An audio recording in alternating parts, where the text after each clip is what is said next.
ನಮ್ಮ ಜೊತೆ ಟಿ.ಬಿ. ಜಯಚಂದ್ರ ಅವರಿದ್ದಾರೆ, ಬನ್ನಿ ಅವ್ರನ್ನ ಮಾತಾಡ್ಸೋಣ.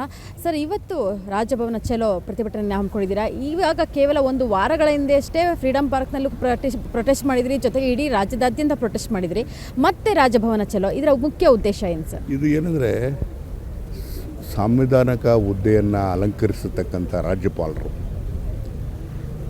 ಕೇಂದ್ರದಿಂದ ನೇರವಾಗಿ ನೇಮಕ ಆದರೂ ಕೂಡ ಆದರೆ ಕುರ್ಚಿಯಲ್ಲಿ ಕೂತಾಗ ಎಲ್ಲ ರೀತಿಯಲ್ಲೂ ಕೂಡ ಒಂದೇ ದೃಷ್ಟಿಯಿಂದ ಒಂದೇ ಕಣ್ಣಿನಿಂದ ಎಲ್ಲರನ್ನೂ ಕೂಡ ಸರಿಸಮಾನವಾಗಿ ನೋಡಬೇಕಾಗ್ತದೆ. ಎಲ್ಲ ಒಂದು ಕಡೆಗೆ ರಾಜ್ಯಪಾಲರು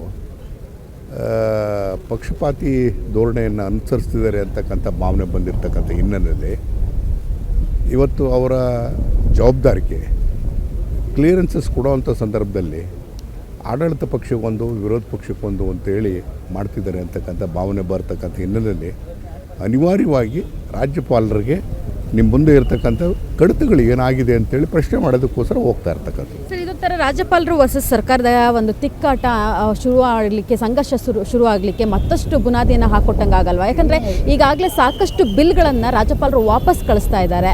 ಸೊ ಇದು ಯಾವ ರೀತಿಯಾದಂತಹ ಒಂದು ಸಂಘರ್ಷಕ್ಕೆ ಮುಂದಾಗುತ್ತೆ ಅಂತ? ಇದು ಏಕಾಏಕಿ ರಾಜ್ಯಪಾಲರು ಒಂದು ಬಿಲ್ಲು ಅಥವಾ ಎರಡು ಬಿಲ್ ಕಳಿಸಿದರೆ ಅದೊಂದು ರೀತಿಯಲ್ಲಿ ಉತ್ತರ ಕೊಡ್ಬೋದಾಯಿತು, ಅವ್ರು ಭೇಟಿ ಮಾಡೋದಾಯಿತು.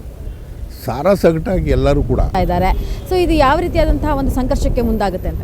ಇದು ಏಕಾಏಕಿ ರಾಜ್ಯಪಾಲರು ಒಂದು ಬಿಲ್ಲು ಅಥವಾ ಎರಡು ಬಿಲ್ ಕಳಿಸಿದರೆ ಅದೊಂದು ರೀತಿಯಲ್ಲಿ ಉತ್ತರ ಕೊಡ್ಬೋದಾಯಿತು, ಅವ್ರು ಭೇಟಿ ಮಾಡೋದಾಯಿತು. ಸಾರಾಸಗಟಾಗಿ ಎಲ್ಲರೂ ಕೂಡ ಎಲ್ಲ ಬಿಲ್ಗಳನ್ನ ವಾಪಸ್ ಕಳಿಸಿದ್ದಾರೆ ಅಂದರೆ ಎಲ್ಲ ಬಿಲ್ಗಳಲ್ಲೂ ಕೂಡ ಲೋಪ ಇದೆಯಾ, ಅವ್ರು ನೋಡಿದಾರಾ ಅಂತಕ್ಕಂಥ ಅನುಮಾನಗಳು ಬರ್ತದೆ.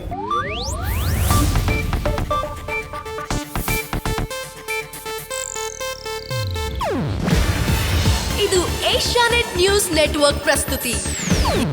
ನೀವು ನೋಡ್ತಿದ್ದೀರಾ ಏಷ್ಯಾನೆಟ್ ಸುವರ್ಣ ನ್ಯೂಸ್.